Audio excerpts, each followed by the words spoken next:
నమస్తే welcome to SR6 news. Jangaon జిల్లా కేంద్రంలో పట్టభద్రుల ఎమ్మెల్సీ ఆత్మీయ సమ్మేళనంలో కాంగ్రెస్ పార్టీ ఆధ్వర్యంలో నిర్వహించారు. ఈ కార్యక్రమానికి ముఖ్య అతిథిగా జనగామ DCC అధ్యక్షుడు కొమ్మూరు ప్రతాప్ రెడ్డి, కాంగ్రెస్ పార్టీ ఎమ్మెల్సీ అభ్యర్థి మల్లన్న హాజరయ్యారు. ఈ సందర్భంగా మల్లన్న మాట్లాడుతూ ఎమ్మెల్సీ ఓట్ల కోసం టీఆర్ఎస్ పార్టీ అభ్యర్థులు వస్తే మధ్యంతర ఎన్నికలు ఎందుకు వచ్చాయో అడగాలన్నారు. పల్ల రాజేశ్వర్ రెడ్డిని గెలిపిస్తే 3 సంవత్సరాలకే ఎమ్మెల్సీ పదవికి రాజీనామా చేసి దొంగ ఓట్లతోటి జనగామలో ఎమ్మెల్యేగా గెలిచాడని అన్నారు. ప్రతిపక్షాలు అన్ని కలిసి తీర్మార్ మల్లన్నను గెలవకుండా చూడాలని చూస్తున్నారని, ఎమ్మెల్సీ ఎన్నికల్లో తనకి ఓటు వేసే లక్ష్యం మెజార్టీతో గెలిపించాలని కోరారు.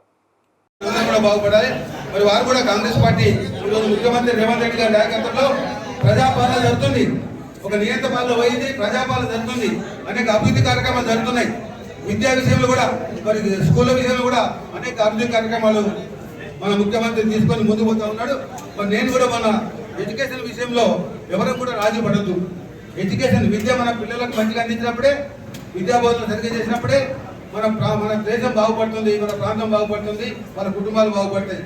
కాబట్టి మరి నేను కూడా 2001 కూడా ఎమ్మెల్యే అయినాక ఈ ప్రాంత ఎడ్యుకేషన్ విషయంలో దాదాపు 14 ఎకరాల భూమి కొని ఎడ్యుకేషన్ డొనేట్ చేసి అనేక నిధులు తీసుకొచ్చి మరి పాఠశాలలు కట్టేయడం జరిగింది. అదేవిధంగా టీచర్స్ కూడా ఎంకరేజ్ చేయడం జరిగింది. కాబట్టి మనం అందరం కూడా విద్యకు మనం ప్రాధాన్యం ఇవ్వాలి. విద్య ప్రాధాన్యం ఇచ్చినప్పుడే మన పిల్లలు బాగుపడతారు. పిల్లలు బాగుపడినప్పుడే మన ఇల్లు బాగుపడతాయి, మన కుటుంబాలు బాగుపడతాయి, మన ఊళ్ళు బాగుపడతాయి, దేశం బాగుపడుతుంది. మరి అదేవిధంగా మంచి లీడర్లు కూడా ఎన్నుకోవాలి. నిజాయితీ ఉన్న లీడర్లను, ధైర్యం ఉన్న లీడర్లను, మన ప్రాంతం మీద అభిమానం ఉన్న లీడర్లను, మన ప్రాంత అభివృద్ధి కోరే లీడర్లు ఎన్నుకోవాలి.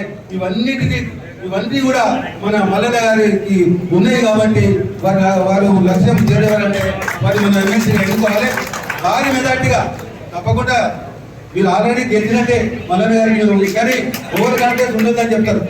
ఓవర్ కాన్ఫిడెన్స్ ఉండొద్దని చెప్తారు. ఇప్పుడు జరగా గురించి కూడా ఎక్కడ కూడా సిగ్గు లేకుండా ఇవాళ ముఖ్యమంత్రి గారిని పట్టుకొని బ్లాక్ మెయిలర్ అని మాట్లాడుతూ కలవకుండా తారక రామారావు, మీ దందాలన్నీ, మీ చెంచాగిర్లన్నీ, మీ భూ కబ్జాలన్నీ ఖచ్చితంగా రేపు మీరు అలా కూర్చొని చెంచలు కూడా జైల్లో రాసుకుందరు తీరి మీరు అని చెప్పి నేను తెలియజేస్తా ఉన్నాను.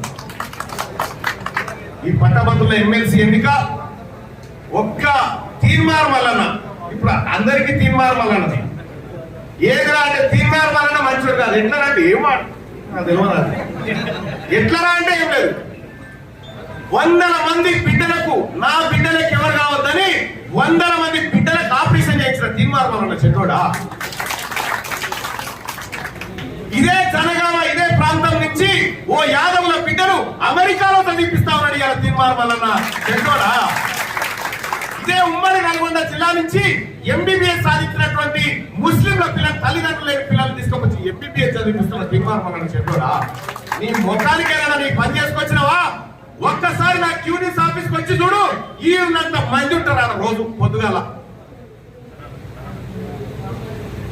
ఎన్నడన్నా పేద ప్రజలని నీ ప్రగతి భవన్ గేటు కూడా ముట్టుకొని కేసీఆర్ నువ్వు. మా ఆఫీస్ కాడ చూడు, బరాబర్ నా షేర్ తప్ప అన్ని కాడ కూర్చొని ఎగురుతుపోతారు.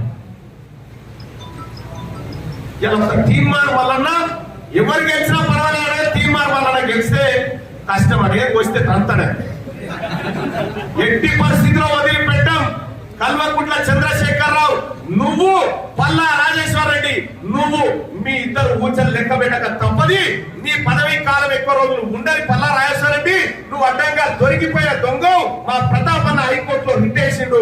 ఆ పిటిషన్ ఇప్పుడు స్వీకరించింది హైకోర్టు. నువ్వు ఖచ్చితంగా దోషిగా తేలుతావన్న నమ్మకం మాకుంది. రేపు పొద్దుగాల వచ్చి ఏ పట్టభద్రులు నన్న ఓట్లు అడిగితే ఈ ఉప ఎన్నిక ఎందుకు వచ్చిందో ఫస్ట్ చెప్పని అడగాలి. ఏ టిఆర్ఎస్ పార్టీ నాయకులన్న ఓట్లు అడిగితే ఈ ఉప ఎన్నిక, ఈ తట్ట ఎమ్మెల్సీ తట్టను అడ్మిట్ ఎందుకు ఇచ్చిపెట్టిపోయినామని అడగాలి మనం. సోదరులారా, ఇక కాంగ్రెస్ పార్టీ ఈ ఉమ్మడి వరంగల్, నల్గొండ, ఖమ్మం మిత్రుడు బల్మూరు వెంకట ఇప్పుడే చెప్పిండు. ఈ స్థానంలో ఇప్పటి వరకు కాంగ్రెస్ పార్టీ ఈ పట్టభద్రుల ఎమ్మెల్సీ ఎన్నికలు గెలవలేదు. కానీ ఈసారి కనీసం 1,00,000 ఓట్ల మెజార్టీతోనే ఆ తల్లి సోనియా గాంధీ, గౌరవ ముఖ్యమంత్రి రేవంత్ రెడ్డి గారికి మనం గిఫ్ట్ ఇవ్వాల్సిందిగా మీ అందరినీ రిక్వెస్ట్ చేస్తా ఉన్నా సోదరులారా. మొదటి ప్రాధాన్యత ఓటే. ఇక రెండోది లెక్కనే లేదు. ఇక రెండోది తెలివేపోకుని టెన్షన్గా దాని పేరు ఈ బ్యాలెట్ పేపర్ లో సీరియల్ నెంబర్ 2 మనది. ఇలా పార్టీ గుర్తుంటది, ఓన్లీ పేరే ఉంటది. పేరు ఏమని ఉంటది? తీన్మార్ మల్లన్న అని ఉంటది. తీన్మార్ మల్లన్న అని పేరు ఉంటది. దాని పక్కపండి డబ్బాలో 1 నెంబర్ వేపించాలి అంతే. దాని పక్కపండి డబ్బాలో 1 నెంబర్ వేపిస్తే ఆ ఓటు చక్కగా మీ తమ్ముడు తీన్మార్ మల్లన్న పోతుంది, మీ అన్న ప్రతాప్ అన్న పోతుంది, అటు రేవంత్ రెడ్డి గారికి పోతుంది, అటు రాహుల్ గాంధీ గారికి పోతుంది ఈ ఓటు. దయచేసి ఒకటే ఏపీ 2వ ఆప్షన్ ఇక మనకు అవసరం లేదు. సోదరులారా, గ్రామాల్లో ఉన్నటువంటి ప్రతి పట్టభద్రుని పోయి కలవండి. ఈ 2-3 రోజుల్లో మీ గ్రామాల్లో ఉన్నటువంటి పట్టభద్రులు ఎంతమంది, ఎవరెవరు ఉన్నారు, ఈ లిస్ట్ అంతా మీకు భవానక్క గారు, కోఆర్డినేటర్ గారు మీకు పంపిస్తారు. గ్రామ శాఖకు కూడా మీ గ్రామంలో ఎన్ని ఓట్లు ఉన్నాయో కూడా డాటా రెడీగా ఉంది. కొమ్మూరు ప్రతాప్ రెడ్డి అన్న టెక్నికల్ గా ఓడిపోవచ్చు, కానీ జనగామ ప్రజలకైతే ఒరిజినల్ ఎమ్మెల్యే ఈయననే. కాబట్టి శాసనసభ్యుడిగా మనం గుర్తిస్తా ఉన్నాం. కాబట్టి ఆ అన్న చెప్పిందే శాసనం.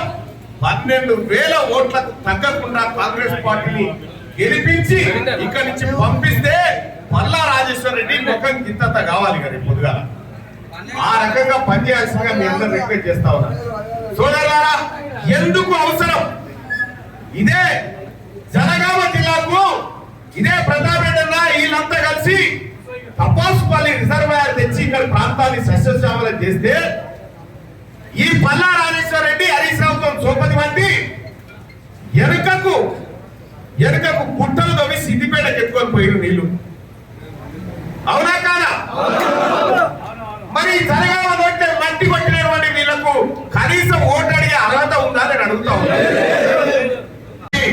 ఈ ప్రాంతం బిడ్డలు, ఈ పార్లమెంట్ సెగ్మెంట్ బిడ్డలు ఒక్క అవకాశం ఇప్పించండి. ఒక్క మాట అయితే చెప్తా ఉన్నా, కాంగ్రెస్ పార్టీ కార్యకర్తల పట్టభద్రులకు జన్మనిచ్చిన తల్లిదండ్రుల సాక్షిగా మీ ఓటు ఖరాబు చేయను, మీరు తల ఎత్తుకొని తినేటట్టు చేస్తారని